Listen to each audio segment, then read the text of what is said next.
de réaliser les qui de pavé, hein? Ah, super. En tout cas, vous avez tous nos encouragements. Et sachez que le pays compte sur vous. Aujourd'hui, le pays a de la chance. Le Sénégal a de la chance d'être dirigé, en tout cas, par des personnes qui aiment ce pays. Des gens vraiment patriotes et honnêtes. Le président de la République, le Premier ministre, mais l'ensemble du gouvernement. Et cet élan patriotique, il faut le capitaliser. Et capitaliser cet élan patriotique, c'est aller à la rencontre de tous les Sénégalais. Et pour moi, la base, c'est l'école. La base, c'est le savoir. La base, c'est la connaissance. La base, c'est la formation. Donc, quand je fais ce déplacement, c'est parce que je considère que la SOMISEN doit jouer son rôle dans l'économie minière. Et pour jouer son rôle dans l'économie minière, elle doit assumer sa mission de bras opérationnel et commercial de l'État dans le secteur minier. Nous avons d'importants projets donc, de minéraux de construction, nous avons d'importants projets de minéraux stratégiques comme le lithium, et nous avons aussi des projets de phosphate d'alumine et d'autres projets. Et sachez que nous comptons sur l'expertise locale, puisque nous croyons à la valorisation et à la préférence nationale. Et la préférence nationale, c'est d'abord l'expertise locale sénégalaise. Donc nous comptons sur vous et comptez aussi sur la collaboration de la SOMISEN. Et ensemble, nous allons relever les défis actuels et futurs. Merci. Merci beaucoup.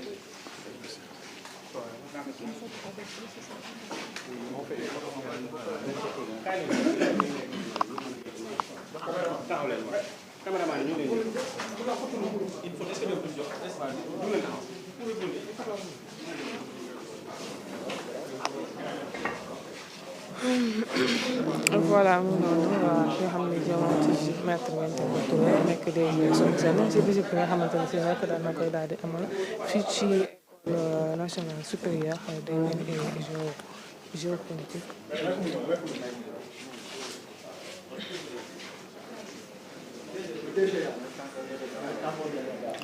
ginnaaw ba nga xamante ne si nag daan nañ daal di visiter classe bu waa L1 L2 ak L3 cette fois ci nag mu ngi fii ci laboratoire bi di jël photo ak ñi nga xamante ne si nag ñoo di étudiants yi nga xamante ne si nag ñu daal di nekk en L3 de def ay réalisation ci li nga xamante ne si nag moo di jaar boobule domaine mu ngi noonu moom maître Ngagne Touré moom ngeen gis noonu ak ñi nga xamante ne si nag ñu ngi étudiants yi voilà mu ngi noonu.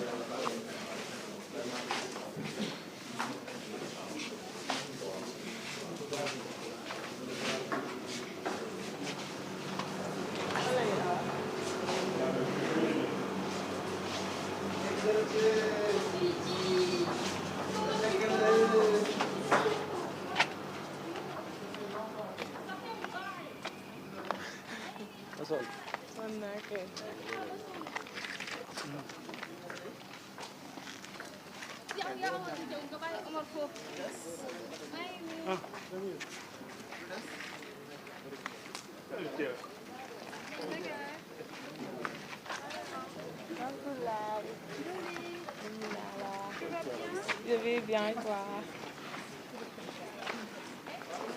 Objectif boobu la visite bokk na ci rek renforcer li nga xamante ne si nag moo ci la collaboration entre la SOMISEN ak bi c'est ça bi benn histoire ma ubbeeku.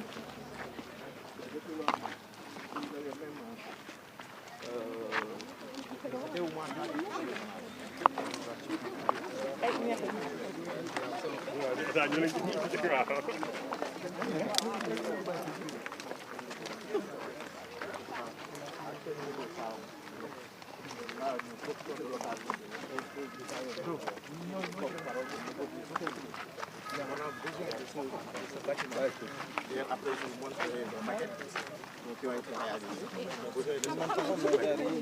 Et de notre bâtiment pour monter en puissance. Des visions des autorités de ce pays. Et nous sommes conscients que vous, en tant que DG, vous savez le rôle que l'école va jouer pour le développement des secteurs miniers et pétroliers. Et vraiment, nous comptons sur vous pour que vous fassiez ce plaidoyer au niveau des autorités. Que ce bâtiment qui devait démarrer depuis janvier, et on n'a pas d'explication pourquoi cela. Inch'Allah. En tout cas, comptez sur nous. Et quand je dis comptez sur nous, parce que je connais les autorités de ce pays. Et ils croient en la jeunesse de ce pays, ils croient en la formation, en l'éducation. Et le secteur minier est un secteur qui, pour moi, a largement défrayé la chronique depuis quelques années au Sénégal. Et le président de la République a toujours eu à développer sur ce sujet. Le Premier ministre Ousmane Sonko, en tant que président de parti politique, avait senti la nécessité d'accéder à la première production scientifique qu'il a fait, son ouvrage sur la gestion des ressources naturelles, notamment sur le pétrole et le gaz. Donc vous allez comprendre que l'exploitation responsable et durable des ressources naturelles occupe une place primordiale dans le projet. Ce n'est pas pour rien que dans le projet, en tout cas parmi les leviers de financement des politiques publiques qui ont été identifiés par le programme, les ressources naturelles occupent une place importante et capitale. Donc c'est la raison pour laquelle, pour l'exploitation optimale de ces ressources naturelles, il faut que le pays en bénéficie. Et pour que le pays en bénéficie, pour moi, il y a 3 facteurs essentiels. Il y a d'abord la formation, le développement des compétences, mais l'expertise locale. C'est-à-dire que les fils et les filles de ce pays puissent être les premiers, en tout cas ceux qui occupent les postes, en tout cas les stations les plus stratégiques dans le secteur minier, que ce soit dans l'administration, dans le domaine de l'expertise, de la consultance, mais dans le domaine aussi des secteurs des compagnies minières privées. Il faut aussi miser sur le renforcement de la compagnie minière nationale pour quitter la logique de rente qui avait longuement prédominé dans le secteur minier, une logique de promotion des investissements étrangers, tendre vers une logique économique où c'est l'État qui dicte la politique, où c'est l'État qui donne le tempo, où c'est l'État qui fixe les priorités et qui oriente la production des substances minérales vers les priorités de développement du pays, vers les réalités de notre marché et vers nos projections pour le marché sous-régional et international. Cela est capital. Et le deuxième facteur essentiel, c'est une gestion durable, en relation avec les communautés locales. Une gestion responsable, en tenant compte des exigences de respect de l'environnement, de réhabilitation des sites. Et le ministre Birame Souleye Diop, dont nous dépendons, en tout cas sous la tutelle de qui la SOMISEN dépend, met un accent particulier sur ces 3 facteurs et compte donc sur la mobilisation des autorités, en tout cas sur notre engagement pour que ce site soit construit dans les meilleurs délais, de concert avec les autorités, et que cette école puisse se doter des moyens nécessaires donc, pour réaliser les objectifs qui sont fixés. Et nous allons collaborer dans ce sens parce que tel est le sens de notre visite d'aujourd'hui. Voilà. Merci. Merci.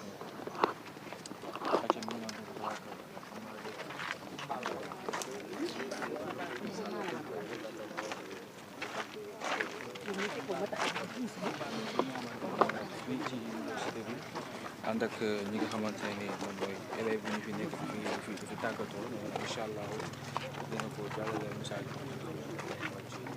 bi kilifa yi mooy soog site bi ñu mën ko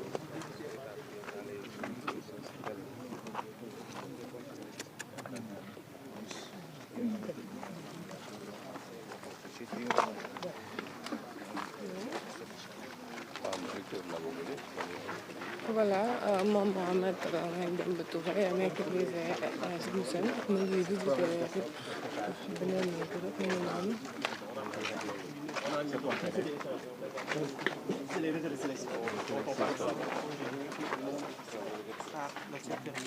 Vous voyez que c'est fin. Bon, on ne peut pas l'utiliser souvent pour du béton. Maintenant, là, il y a même des particuliers qui l'utilisent pour les briques, mais ces briques ne résistent pas. Mais nous, on est en train de voir comment on les... En tout cas, ça, c'est les sables dunaires.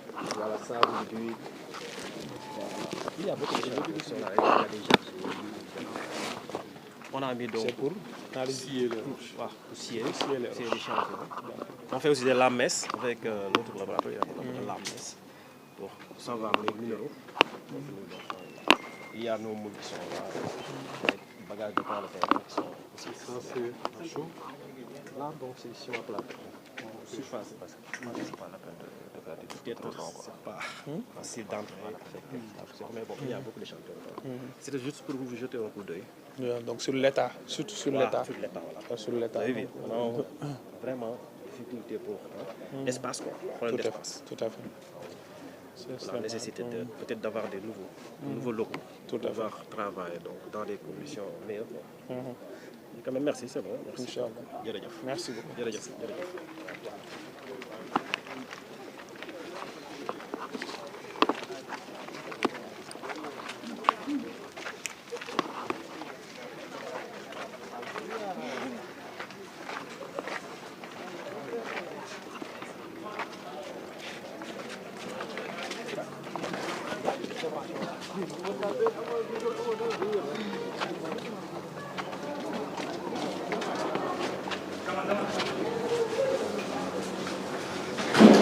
ba tey muy ngeen gis lañ ko defee fii ci école supérieure nationale waaw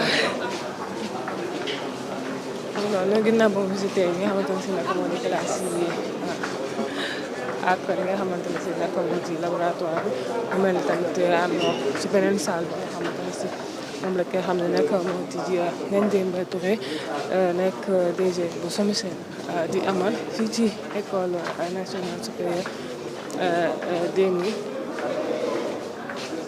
moom mu nekk sous la tutelle du ministre bi di Birame Souleye Diop voilà ci visite bi nag liñ ci gën a nen mooy nag daal di conseil yi nga xamante ne si nag étudiants yi ñu daal di gën a góorgóorlu bokk ci élèves yi nga xamante ne si ëllëg mën nañ daal di jafe